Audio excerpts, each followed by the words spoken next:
If you asked me a year ago from today to define success, I would have told you that its prominent defining characteristic is money.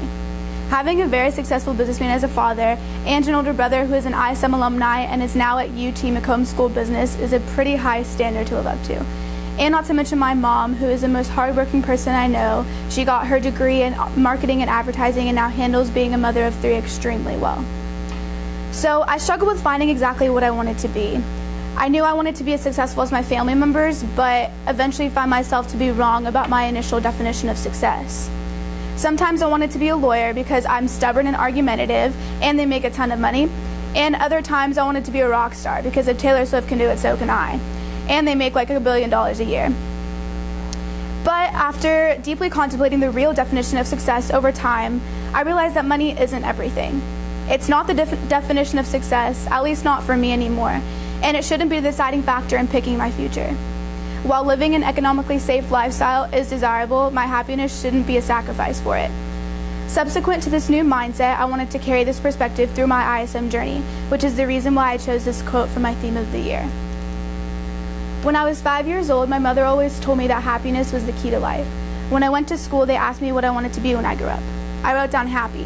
They told me I didn't understand the assignment, and I told them they didn't understand life. My name is Laura Veras, and when I grow up, I want to be happy. So, talking about me specifically, I like to think I prevalently embody these traits: leadership, generosity, passion, and determination. Concerning leadership, I'm a youth leader at St. Francis of Assisi Catholic Church. I'm also the president of 2 clubs here at FHS, Mia Escuelita and Big Sis Little Sis. And I like to consider myself of having an overall very dominant personality. In regards to generosity, I love volunteering, helping out with the community with community service, and I just love helping people in general. With passion, whenever I do something, I make sure I do it wholeheartedly. I definitely have a passion for success, and I would never want to put my name on something that isn't 100% to my standards. And for determination, I don't accept failure as an option. I see failure not as a hindrance, but rather an opportunity for growth. So for a long time, I didn't know what I wanted to be. I knew I wanted to be happy, but I didn't really know how to achieve it. So this past summer, I actually attended a summer program at the University of Pennsylvania, and that changed everything. There we were told to create a business plan from scratch about an original idea to later present to a team of investors, and I absolutely fell in love. So from these characteristics and that summer program, I found myself growing fond of the field that I'm studying this year in ISM, entrepreneurship. So going into my research, I wanted to allocate my research into more broad topics, and so I'll go into depth later, but 4 of them right now are leadership, passion, knowledge, and determination. And I'll kind of go through how I learned about the importance of all of these. So in regards to Mark Cuban, I watched a video about Mark Cuban talking about the steps to becoming a successful entrepreneur. And one of the first steps was being a great leader. Creating a company requires employees. No matter what company you're starting, you can't really do it by yourself. So you need to know how to motivate your company, otherwise productivity won't be evident. It's important to know what type of leadership you need to have in order to optimize growth and success, because every situation is distinct and requires distinct leadership.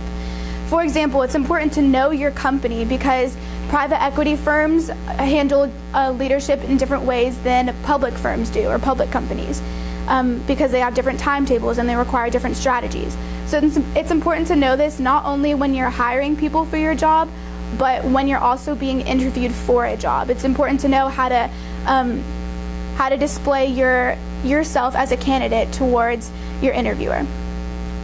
So that's what I learned from Mark Cuban. Then Mark Zuckerberg, I learned a lot about passion from him. And if you're not doing something you're passionate about, then why are you doing it? Zuckerberg was really passionate about technology, programming, coding, all that stuff. He started ZuckNet, which at the age of 13, which was an office program for his father, who was a dentist, to promote effective communication in the workplace. And he didn't do it for money or for the recognition of success. He did it because he was truly passionate about it. So the best products are made from love and passion, not just for the sake of making something. Next, I studied Jeff Bezos, who is the CEO of Amazon, and one of the biggest things that I could take away from him was how important knowledge is. Knowledge is key in order to make yourself advantageous amongst your competitors. Jeff Bezos was saying that in order to have knowledge and in order to be successful, you need to have knowledge in various sectors, especially for him specifically, because Amazon is such a wide range of market industries. He needs to know how to deal with his competitors directly and indirectly in order to optimize success. So like I said, it's better to know your company more than anyone else, otherwise someone's gunning for your spot. With this, it's also very important to stay up with current events and what's going on in the world, because believe it or not, a lot of things, current events rather, affect business very greatly. And then my last research assessment so far was over Warren Buffett, and what I learned from him was determination and how to never give up on something you believe in. So his determination from a very young age, or his goal rather, was to become a millionaire by the age of 35. And so he did everything in his power to accomplish that. He started out as a paper boy, then he sold stamps and Coca-Colas in his neighborhood, and he even lived in the YMCA in order to save money and save up for college. So with this, when he finally graduated from college from Columbia University, he worked with his mentor. He worked as an investment salesman, a job that he liked doing, but not when the stock prices were down, obviously. So he came up with strategic ways in order to not ruin his credibility, but also gain experience in the workplace. He took a lot of risky chances, but they were all for the transcendence towards his goal, which he ultimately achieved. So it's important to never give up despite your failures. So in regards to interviews, I've had 4 interviews so far with the following people, and I'll talk about them more in depth. So the first one was with Joshua Meek, and he's the CEO of Meek Industries. It's a limited liability company. So basically what that means is he is in charge of investing in small startups that he expects will grow and flourish. And the way he earns money is he owns a share of that company. So as they grow, he grows in his revenue as well. One of the biggest things we talked about, or that I gained from that interview, was the importance of goal setting. And I'm a really big goal setter myself already, but he really changed my perspective. He told me, instead of setting goals from 10 to 20 years from now, set goals from 90 years from now, like 100 years from now, to your last day, basically. And what do you want to be thinking about? What do you want to be reflecting on when you're sitting on your porch in your rocking chair in your white picket fence house? How do you want to think about your life? So that really was an eye-opening metaphor, I guess, in a way, because it really changed my perspective as to what I was doing before. Next, I talked to Keith Jacobs, who is the CEO of Project 202, which is a web design technology-based company that he founded. He was actually a family friend, so it was really nice talking to him and being comfortable around him. And one of the biggest things that I took away from his interview was, yes, it's important to have passion, but it's also important to be realistic in a sense. So he's not necessarily passionate about entrepreneurship. He's passionate about technology and programming. But because of the economic state in the early 2000s, he was unfortunately laid off along with a lot of other people. So he had to create his own job in order to stay afloat, basically. So what he did was very strategic. He created his own idea, but he kept with his passion and created his own web design company. Next, I talked to John Martillo, who is the CEO of SignaPay, and he's also another family friend, so it was really good to have comforting smiles.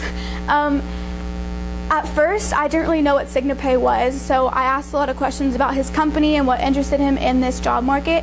And basically what SignaPay is it provides credit card machines, like when you swipe your credit card to local businesses like Frisco boutiques or different local retail stores. And the way they make money is for every swipe that a customer does on the credit card machine, 2 to 3% of that profit goes to SignaPay. So that's how they're making money, which is very interesting. I did not know before. And I asked him how he got entrepreneurship, how he became so passionate about what he's doing. And it was really interesting to hear because he started from really humble beginnings. He has been on both ends of the spectrum. He started out as a factory worker in Brooklyn, and now he's a CEO of his own company. So it was really inspiring to hear. And he also didn't attend college, but he really did emphasize the importance of knowledge. And what I took away from that was, if you don't attend college, you have to be disciplined enough to know when you need to study, when you need to learn, when you need to stay up with current events. So that really showed a lot about his character. One of the things that I really connected with Mr. Martillo about was our passion for starting something. He really emphasized how we have all these great ideas, and he would find all these people and all these partnerships and all these affiliations to start these amazing ideas he had in his head. And then once he completed them, he was like, all right, what's next? Like, he was so eager to make new ideas all the time, and I really connected with that because I feel like I'm the same way. And for my last interview so far, I talked to Mr. Jonathan Hoops, who is also working at Signapay currently, but he used to be a financial advisor on Wall Street. And so, again, he's another family friend, but I picked him specifically because he was a financial advisor. I knew his background, and I found myself struggling with the financial aspect of a lot of business-related research, so I asked him a lot of finance-based questions. And he has a ton of experience. He was more than willing to help me. He literally pulled me behind his desk and showed me like what I need to do on an Excel sheet to optimize my growth in the financial realm of business. So he was very helpful. So through my ISM journey, I hope to learn not only about my topic, but more about myself. But before I go, I want to leave you with this. How do you define success? If it's money, great. If it's social status, great. If it's job security, great. Just remember that at the end of the day, all of your materialistic conceptions won't fulfill you as much as happiness will. Thank you.